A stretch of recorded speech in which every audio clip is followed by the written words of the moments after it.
As boxing fans go, I'm a little bit of an anomaly because of the fact that I do not condemn fighters who quit in tough fights for two main reasons. Number one, because I'm not the one in there taking the punches in a situation where I could potentially end up crippled or even deceased. It's easy to tell someone else to risk their life from behind the safety of your keyboard. And number two, because in boxing, your health is quite literally your wealth. It directly affects your ability to earn a living. And this is a young man's sport. It's not like being a doctor or an architect or even a promoter. Those guys can continue on working into old age. Whereas for the vast majority of boxers, you might have 10 years, 15 if you're lucky, to earn a decent living from the sport. After that, you're done. And so you have to take the best care of your health that you possibly can in order to maximize your longevity and therefore your earnings. And so, in some cases, quitting on your stool is actually the smart thing to do. Now, I say in some cases because it depends on the circumstances in which you quit. So, for example, if you quit early in a fight or even late on in a fight where you haven't really taken much punishment and you've actually been competitive, then the fans, and in some cases, even the promoter and the network, are probably going to come down really hard on you. And as a result, you may lose opportunities to earn in the future.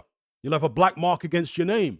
Whereas if you quit late on in a fight after you've given it your all, but you've ended up taking a terrible beating, or perhaps you've got a potentially career threatening injury, then the public probably won't give you such a hard time. Don't get me wrong, there are still going to be some people who will condemn you regardless, but generally, in this scenario, people will tend to go a little bit easier on you, and the promoter and the network probably will be willing to give you opportunities in future. Now, before I go further, I just want to define the word quit because there's this absolutely bizarre phenomenon of British boxing fans, and in some cases, even ex fighters like Spencer Oliver, who do not understand what the word quit actually means. They're somehow laboring under the misguided notion that the word quit only applies if you choose not to continue when there's nothing wrong with you, i.e., you're not injured. But if you are injured, then it's not quitting. I have no idea where they've got this ridiculous concept from. Quitting is simply the act of choosing not to continue, irrespective of whether or not you're injured. And quitting is not definitively a pejorative either, it's a descriptive term. For example, if you quit your job, it's not necessarily a bad thing, is it? It depends on the circumstances. And so, as long as you're able to stand up in a boxing ring unaided and you choose not to continue, regardless of whether you're injured, that is called quitting. But as I say, in some cases, that's actually the smart thing to do health wise and therefore business wise.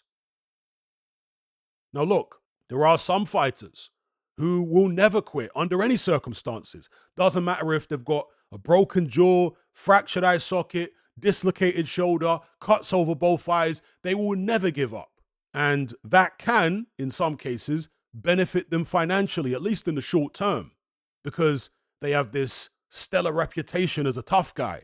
But having that kind of attitude in other cases will cut your career short, negatively impacting your ability to earn. I think we can all agree that Errol Spence was never 100% after that car crash, right?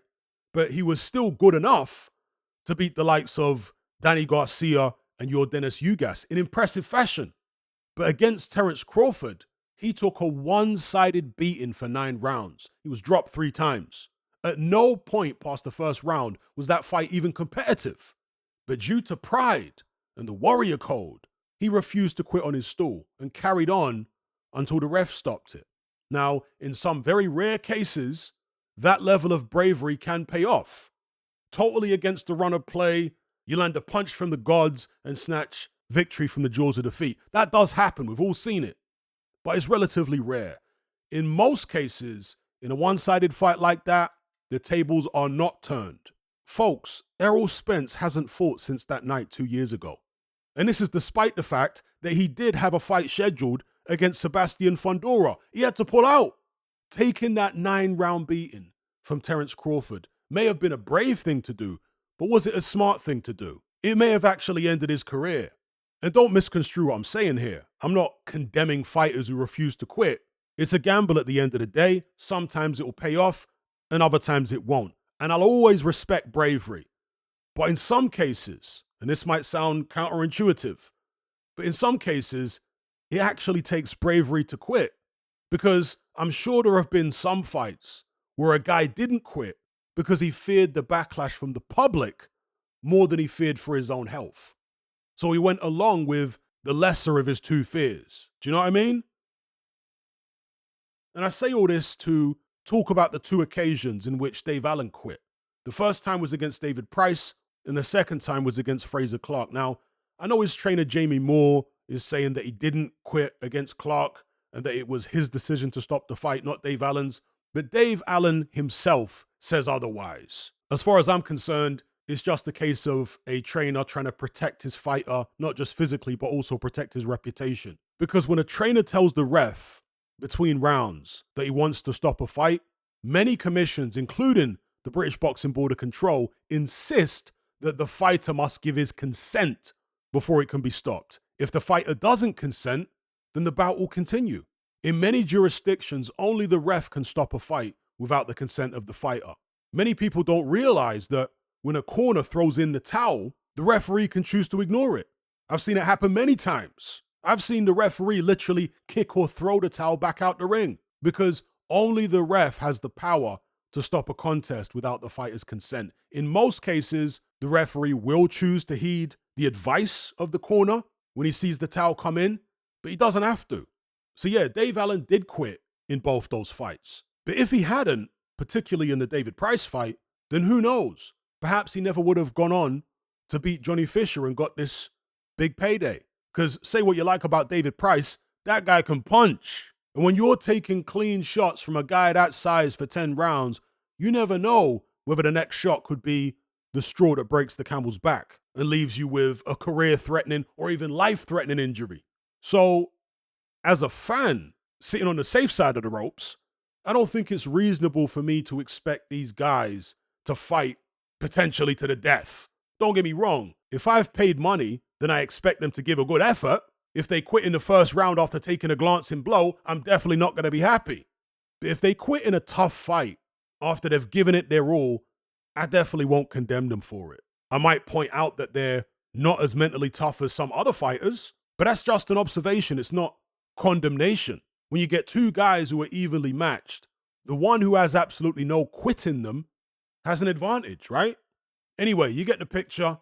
Leave your thoughts in the comment section below. Don't forget to like this video, share it, and subscribe if you haven't done so already. And before I go, make sure you check out my latest topical content on Patreon. The new movie, Sinners Decoded. This is not just a regular vampire flick. There's a lot of subtext and symbolism in this film, which I reveal the meaning of. If you want a free 10-minute sample of my decoding, just click the link in the description box below. You won't have to sign up for anything. You can just click the link and start listening immediately. If you like what you hear, consider signing up to access the full episode and my entire back catalog of topical content going back several years. Hundreds and hundreds at this point of podcasts, videos, movie decodings, discussions about current affairs, history. I've done documentaries on there. Almost any subject that you could possibly imagine, chances are I've already covered it on my Patreon page. So yeah, check out the free 10-minute sample. It's getting great feedback. People are absolutely loving it. Just check out the comments. Just have a listen. If you like what you hear, sign up. There's no contract, no commitment. All the links are in the description, and all the details of what to do are in this trailer.